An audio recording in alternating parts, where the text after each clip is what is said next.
मित्रांनो, बऱ्याचदा आपल्याला असा अनुभव येतो की काही माणसं आपल्याला सतत टोमणे मारतायत किंवा आपल्यावर ओरडतायत किंवा आपण त्यांच्यापेक्षा कसे कमी आहोत हे दाखवून देण्याचा प्रयत्न करतायत. आचार्य चाणक्य म्हणतात की अशा लोकांशी वाद घालून आपली ऊर्जा घालवण्यापेक्षा त्यांना योग्य शब्दांनी नामोहरण करणं केव्हाही चांगलं. पण मग म्हणजे नक्की करायचं काय? चला बघूया. असे अनुभव तुम्हाला सुद्धा आले असतील की काही जण विनाकारण तुमच्या कामात मध्ये मध्ये करतायत, तुम्हाला टोमणे मारतायत किंवा अनेक लोक स्वतःचंच म्हणणं रेटण्यासाठी तुम्हाला बोलूही देत नाहीत. चाणक्य नीतीनुसार शांत राहून समोरच्याला शांत शब्दामध्ये म्हणावं की माझं म्हणणं पूर्ण झाल्यावर मी तुमचे विचार ऐकायला तयार आहे, तुमचे विचार ऐकायला मला आवडेल, पण माझं म्हणणं आधी पूर्ण होऊ द्या. हे शब्द जरी संयमित वाटले, मर्यादित वाटले तरी तुमच्यामधलं धैर्य दाखवतात आणि स्पष्टपणे हे समोरच्याला सांगणं अत्यंत आवश्यक आहे. आता काही लोक आवाजाच्या जोरावर सुद्धा वर्चस्व गाजवण्याचा प्रयत्न करतात बरं का. म्हणजे इतकं ओरडून बोलतात ना की ओरडून बोलल्याने तेच खरं बोलतायत असं बाकीच्यांना वाटेल. पण अशा वेळी आपण मात्र संयम राखणं हीच खरी ताकद आहे. तुमचा आवाज वाढल्याने मला तुमच्या मुद्द्यावर लक्ष केंद्रित करणं कठीण जात आहे, त्यापेक्षा शांतपणे बोलू शकता का आपण, असा प्रश्न तुम्ही त्यांना विचारायला हवा. ओरडून बोलल्याने तुमचं म्हणणं खरं होत नाही हे सुद्धा स्पष्टपणे सांगायला हवं. जर एखादी व्यक्ती केवळ वाद घालण्यासाठी बोलत असेल, म्हणजे काही काही लोक असतात ना की त्यांना उगाचच वाद घालून तुम्हाला फक्त कमी लेखायचं आहे किंवा तुमचा मुद्दा कसा चुकीचा आहे हे दाखवून द्यायचं आहे आणि त्या वाद घालण्यामध्ये कुठलेही महत्त्वाचे मुद्दे नसतात, उगी तर्काला कुतर्क. अशा वेळी तुम्ही समोरच्या व्यक्तीसमोर डोकं जरी फोडून घेतलं तरी सुद्धा तो काही ऐकून घ्यायला तयार नसतो, कारण त्याला फक्त वाद घालून दाखवून द्यायचं असतं की मी कसा बरोबर आहे. अशा वेळी काय करावं? मला असं वाटतं की या चर्चेतून आता काहीच निष्पन्न होणार नाहीये, आपण दोघेही शांत झाल्यावर या विषयावर नंतर बोलूया, असं म्हणणंच त्यावेळी योग्य आहे. कारण तसंही तुम्ही त्याला कितीही पटवून सांगितलं किंवा तुमचा मुद्दा कितीही सांगितलात तरी कुतर्कच करायचा म्हटल्यानंतर समोरची व्यक्ती ऐकून घेतच नाही आणि अशा वेळी तिथे आपली ऊर्जा अजिबात वाया घालवू नये. कामाच्या ठिकाणी किंवा समाजात लोक विषयाला सोडून तुमच्यावर वैयक्तिक टिप्पणी करत असतील तर अशा वेळी आपण विषयावर लक्ष केंद्रित करूया, एकमेकांवर नाही. मूळ मुद्द्यावर तुमचं काय मत आहे ते सांगा, हे स्पष्टपणे सांगायला हवं. बोलायला घाबरायची अजिबात गरज नाही, कारण तुम्ही संयमित शब्दामध्ये तुमचं मत मांडत आहात. जर कोणी केवळ स्वतःचंच गाणं गात असेल तर चाणक्य नीतीनुसार साम अर्थात समजावण्याची पद्धत वापरणं योग्य. दोघांचंही म्हणणं ऐकलं जाईल याची आपण खात्री करूया का? मी माझे मुद्दे मांडले आहेत, आता तुमचे सांगा, असं तुम्ही स्पष्टपणे बोलायला हवं. मग घरात असू द्या किंवा बाहेर असू द्या, पण जिथे कुठे आपला अपमान होतोय तिथे स्पष्टपणे बोलणं गरजेचं आहे.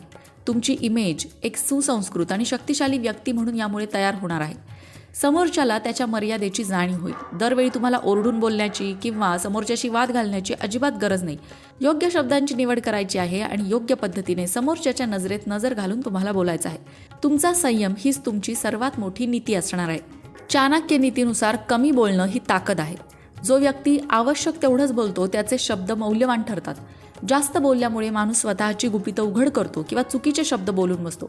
तुम्ही जितकं शांत राहाल तितके लोक तुमच्या विचारांबद्दल उत्सुक राहतील. मौन हे शहाणपणाचं लक्षण त्यामुळेच मानलं जातं जे तुमची शक्ती वाढवतं. पण याचा अर्थ असा मुळीच नाही की कुणीही येऊन तुम्हाला काहीही बोलून जाईल.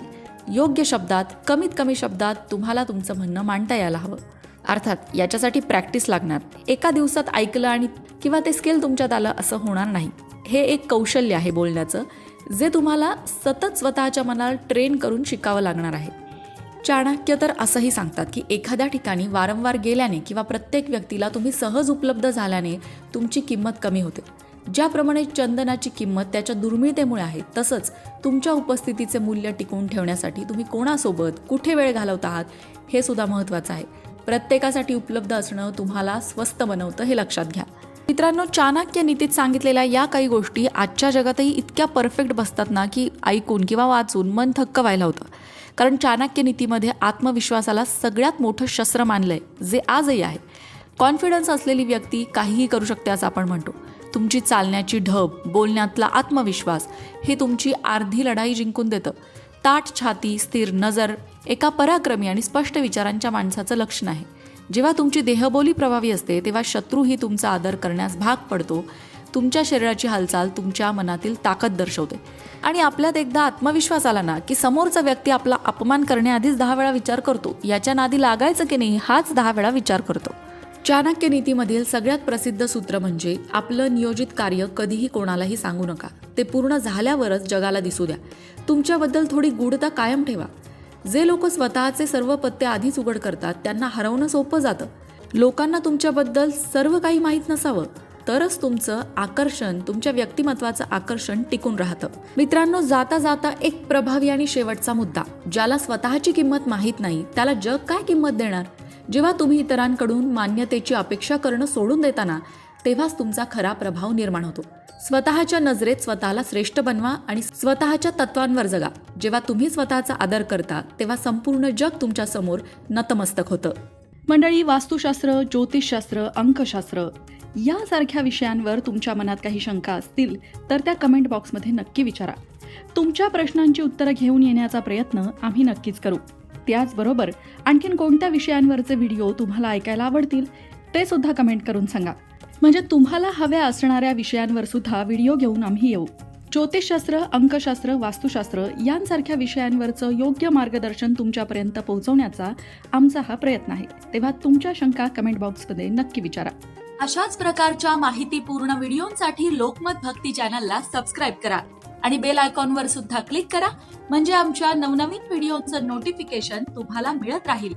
तसंच योग्य आध्यात्मिक मार्गदर्शनासाठी लोकमत भक्तीच्या फेसबुक पेजला फॉलो करायला विसरू नका.